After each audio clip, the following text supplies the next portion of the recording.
Good afternoon. This is Ricardo with the Code 7 Podcast Network, and this is going to be episode 232 of Within Trenches.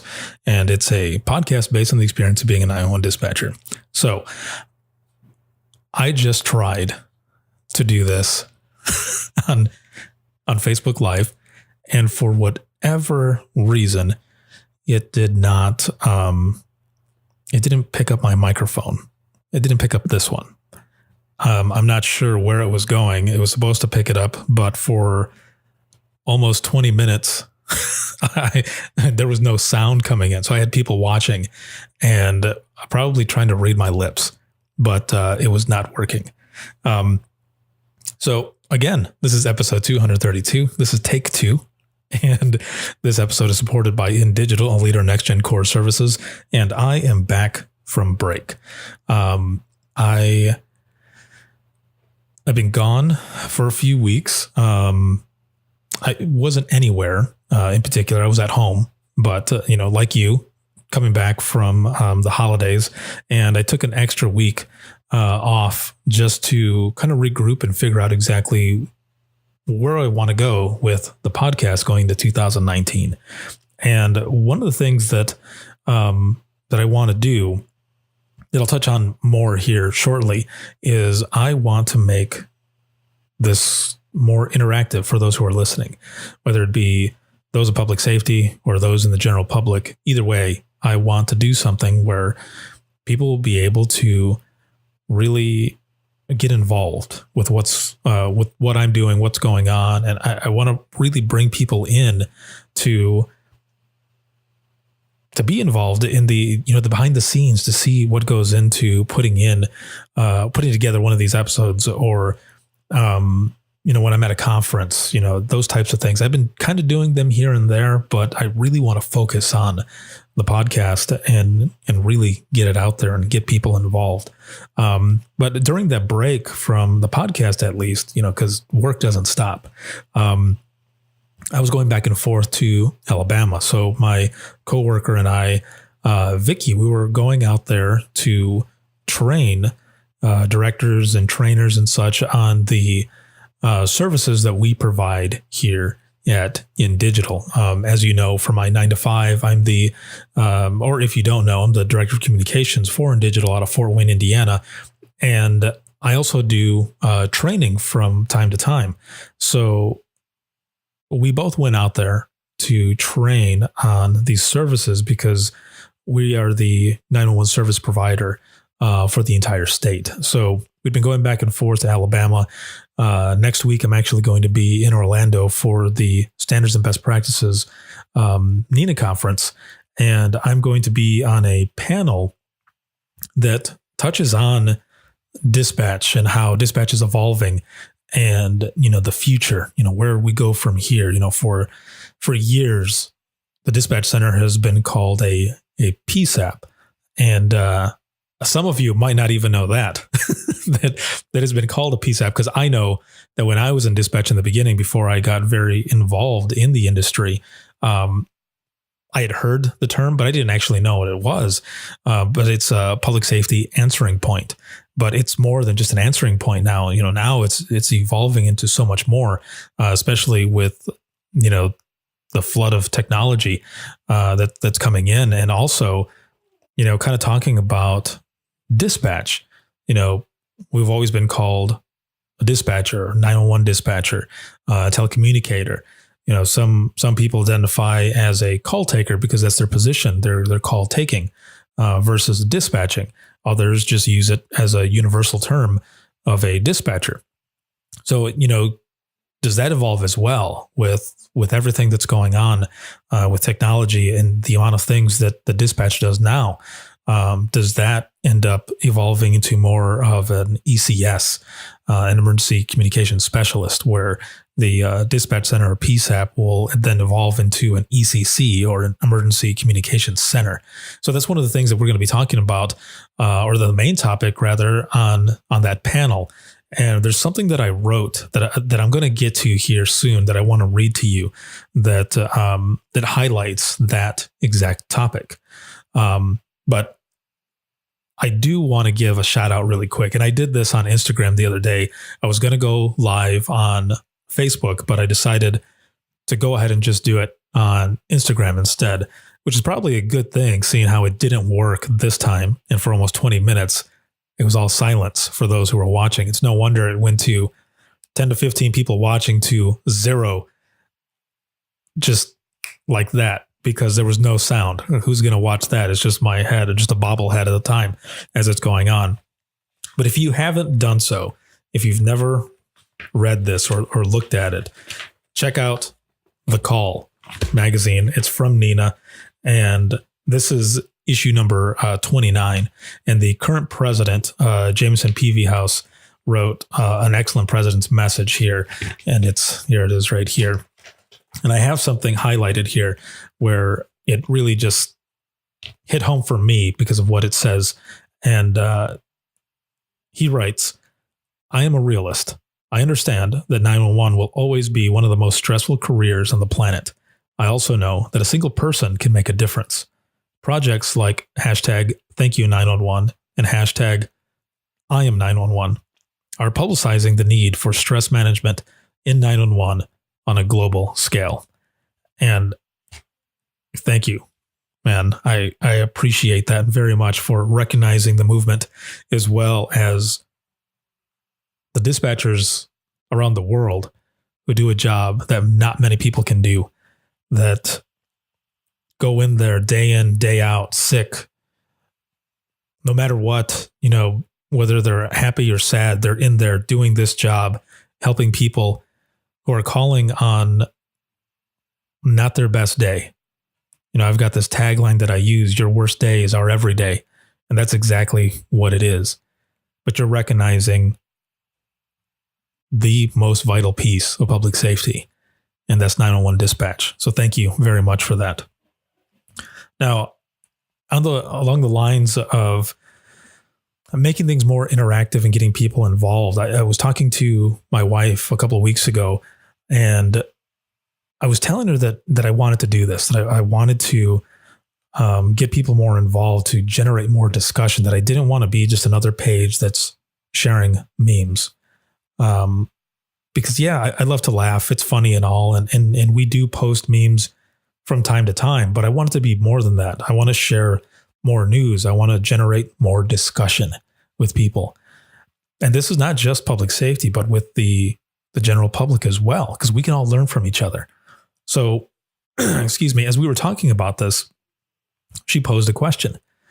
And the question was, what is one thing you would like your family to know about your job?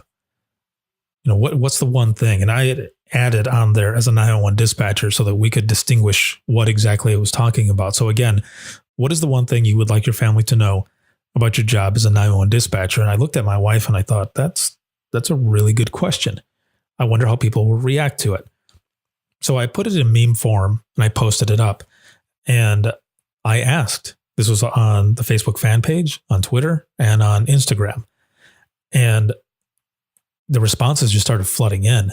And there are probably 100 plus, and they continue to come in, responses to that question.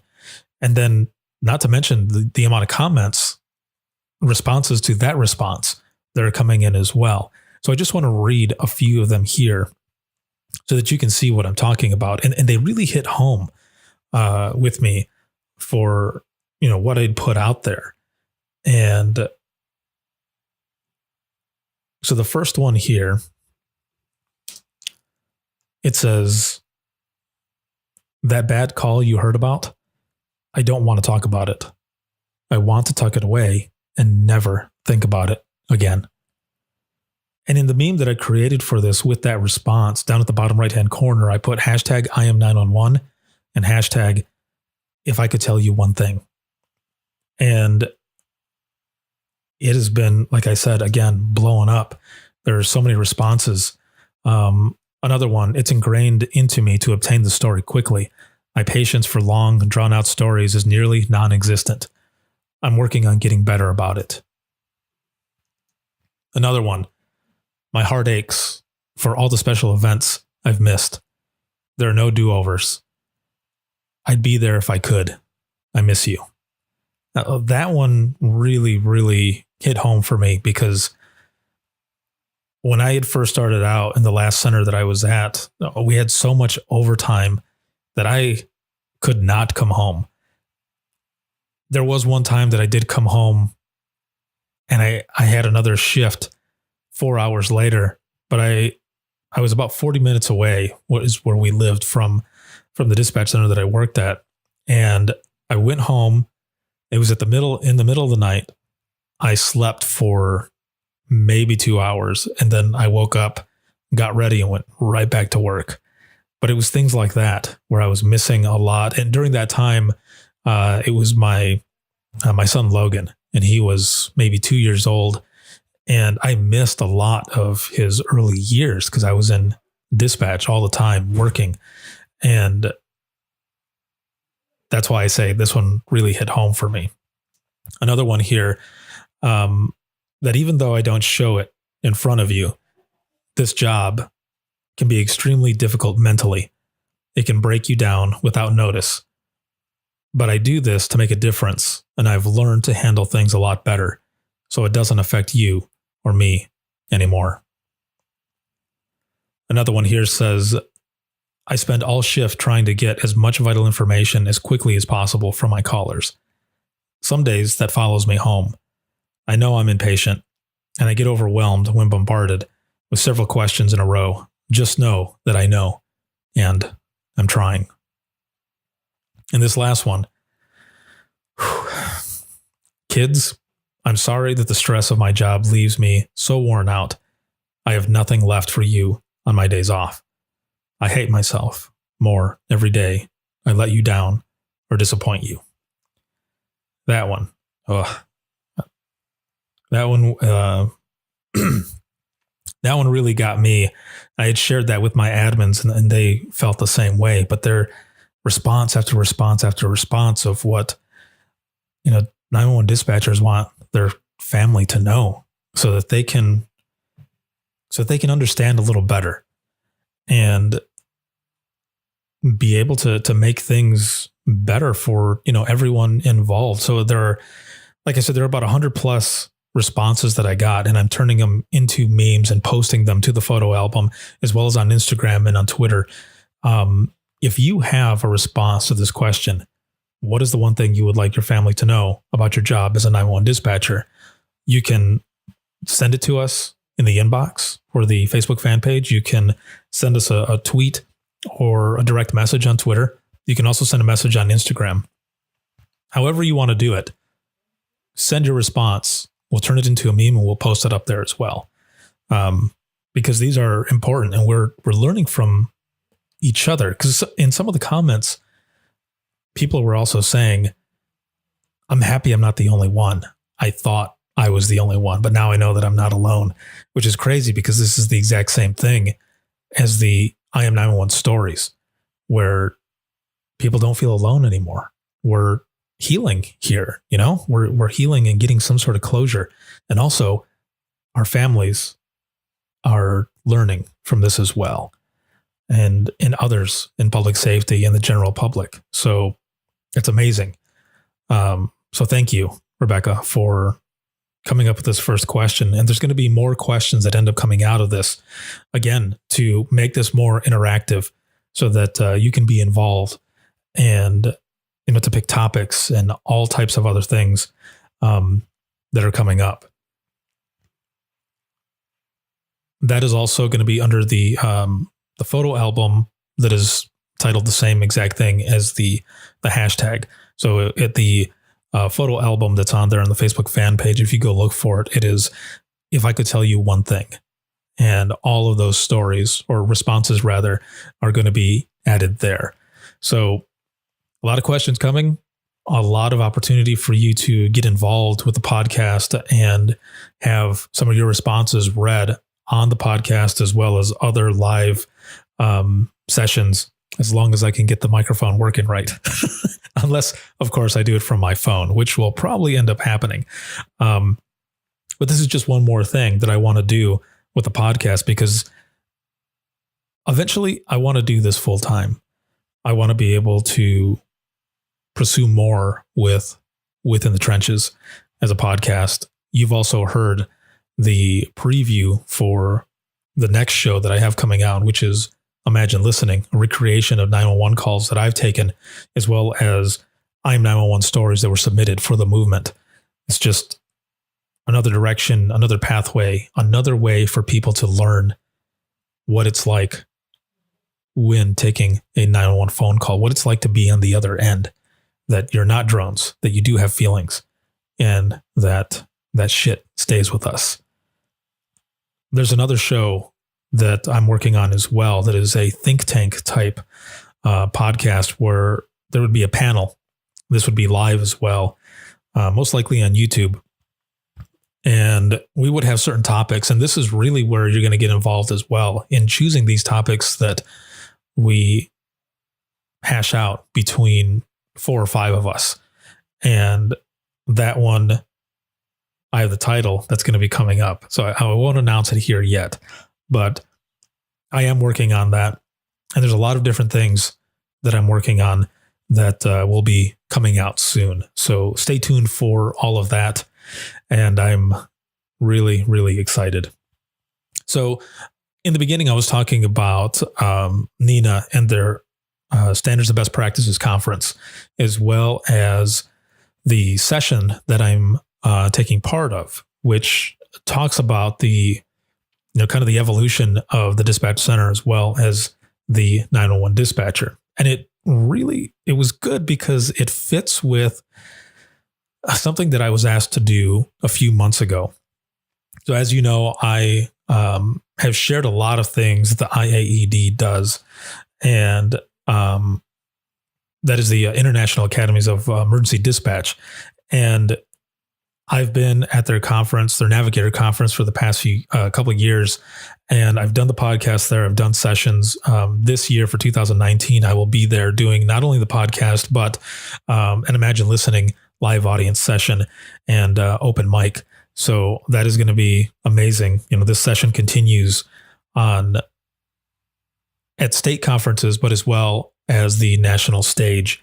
And they reached out to me recently because they have a special edition of their Journal of Emergency Dispatch magazine that's coming out this April. And this special edition is looking at dispatch, but in the year 2050. And they have a bunch of different articles out there that are going to talk about what it might be like in 2050 for dispatch. So I got permission from them to be able to read my article and share it to kind of build a buzz for what they've got going, because this is going to be a pretty cool segment or edition of their magazine that they have, because I've always thought the same thing. What is it going to be like for dispatch in the future? Of course, you think there's going to be video feeds, live video feeds, or there's going to be pictures, there's going to be all types of things that's going to end up coming out. But when I was sitting down trying to figure out how to write this, exactly what to do, what to put towards this, I was stumped. I really wasn't sure what to put down for it. And I let it go for a week or so, actually. And up until the point that they sent me an email and they were telling me about the deadline and stuff. And I could not come up with something. And then one day it just hit me. And I thought, I want to write this almost like a journal entry, a time capsule piece of a dispatcher from the future who ends up reading this journal entry from a seasoned dispatcher from back in 2016 all the way up to 2050, kind of talking about some of the key points that happened in the world of dispatching, or public safety rather, but focusing on dispatch. So that's what I decided to do. Excuse me. I decided to go for the journal entry, writing it for someone who is reading it in the future. So I'm going to go ahead and read that to you right now. For years, emergency dispatchers have been on the sidelines. They were often forgotten, to the point where when debriefings for high priority situations occurred, they were left behind.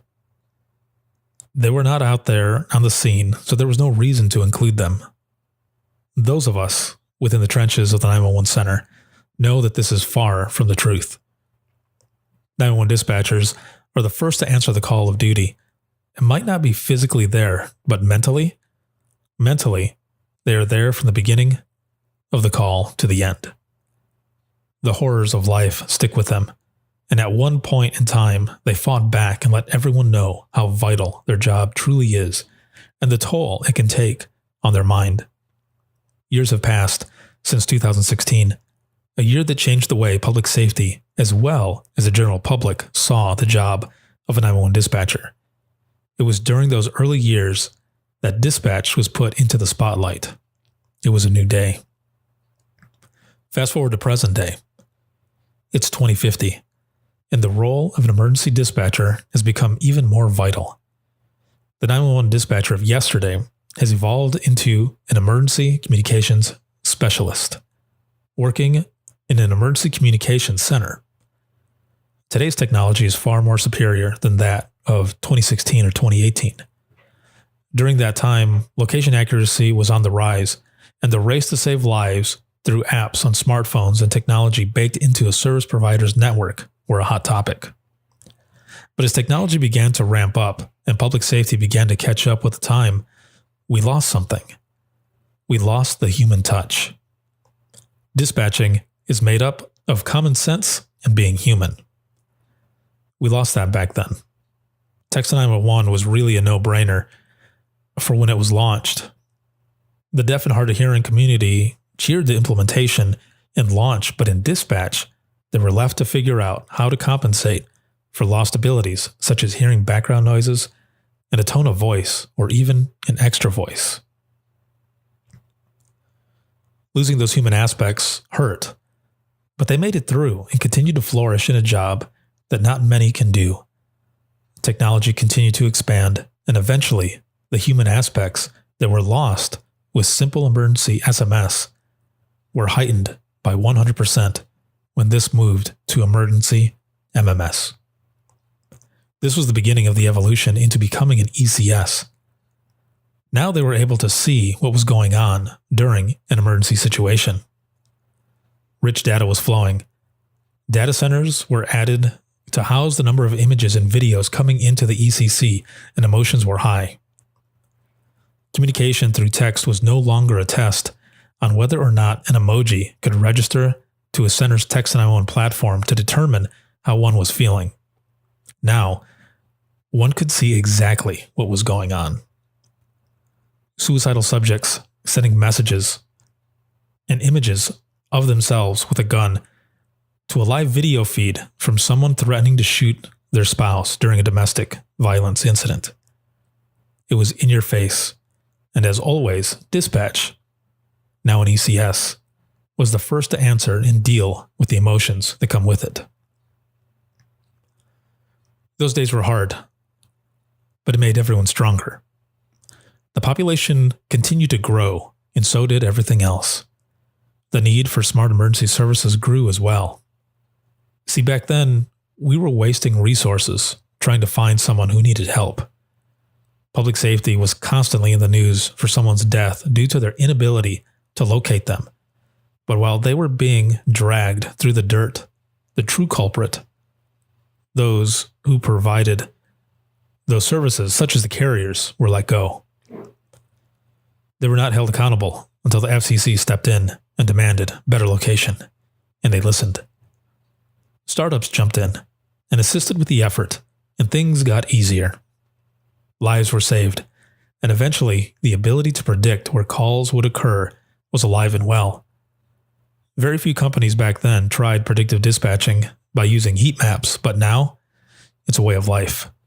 An ECS can post up EMS in a hotspot and response time within a couple minutes versus 10 to 15 in cases back then.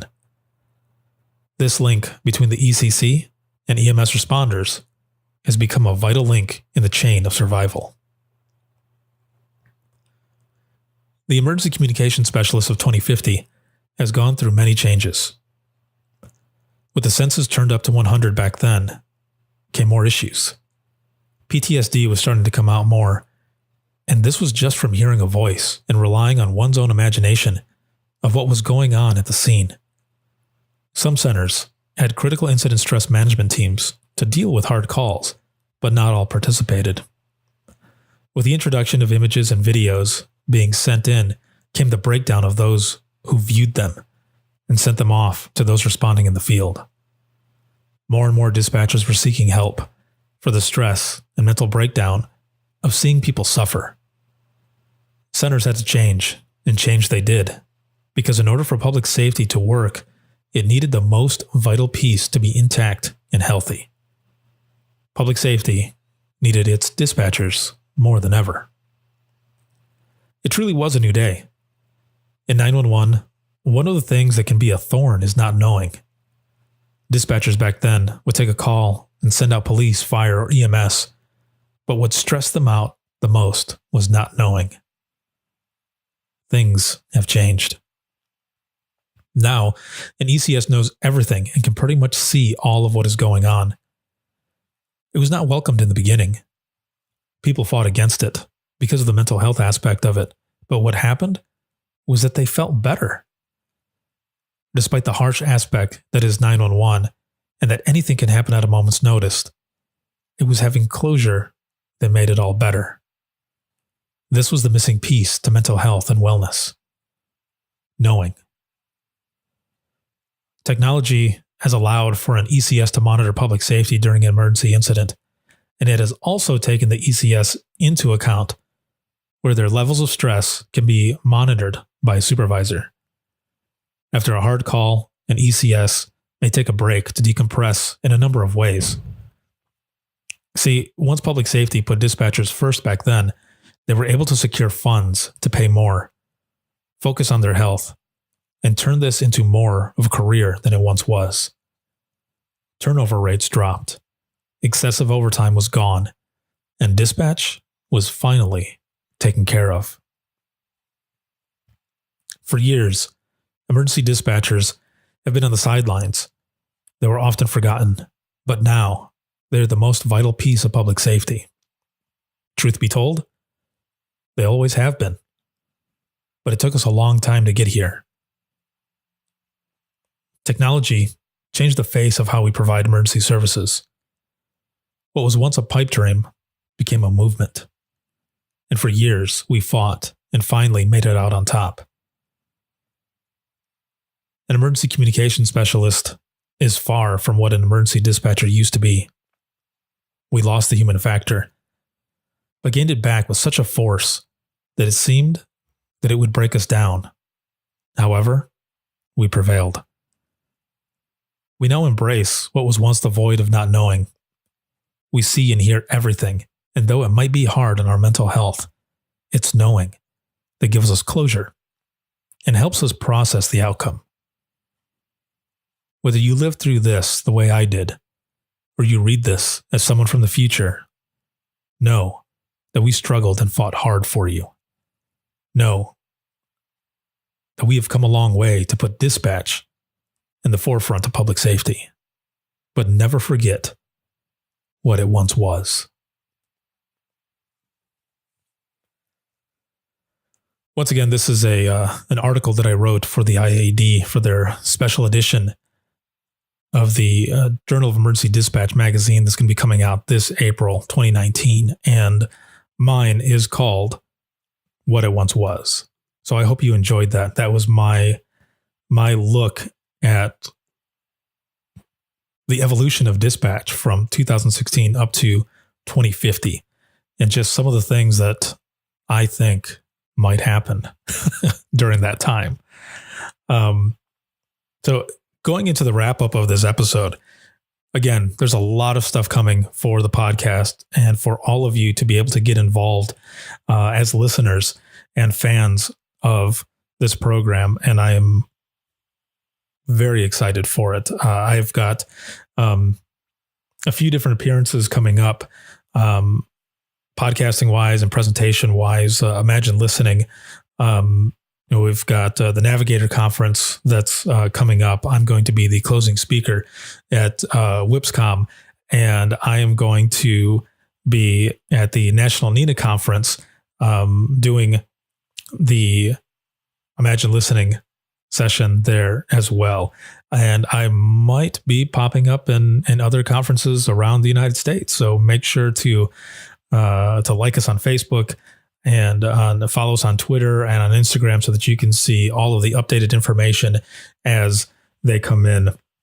I'm also working on my guest list, and I've got several people here that are confirmed. And one of the ones that I cannot wait for is going to be, we're recording next week, Monday, and I'm going to be recording with the crew of Humorous Pod, or the Humorous Podcast, rather.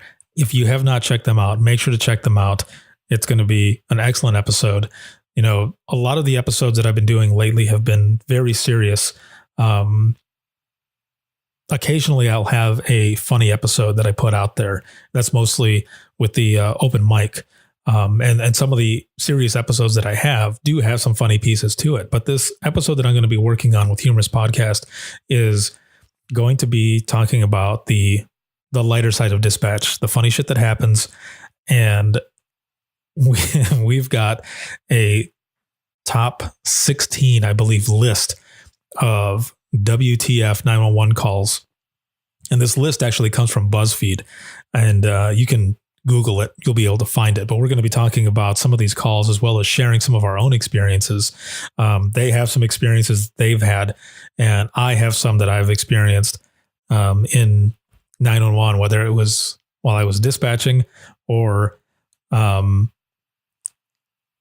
a call that I had to call in as well. So make sure to look for this episode. Again, we're going to be recording next week, Monday, and it's going to be a good one. So make sure to tune in for that one. As always, this episode is supported by InDigital, a leader next gen core services. If you have any comments, questions, or you want to be a guest on the show, you can email us, and that is wttpodcast@gmail.com. You can follow us on Twitter. That is @911 Podcast. You can like us on Facebook. That's facebook.com/Within the Trenches Podcast. This episode, along with all the others, can be heard 24/7 on Apple Podcasts, iHeartRadio, Spotify, your favorite podcasting app, and withinthetrenches.net. Have a good one, everybody.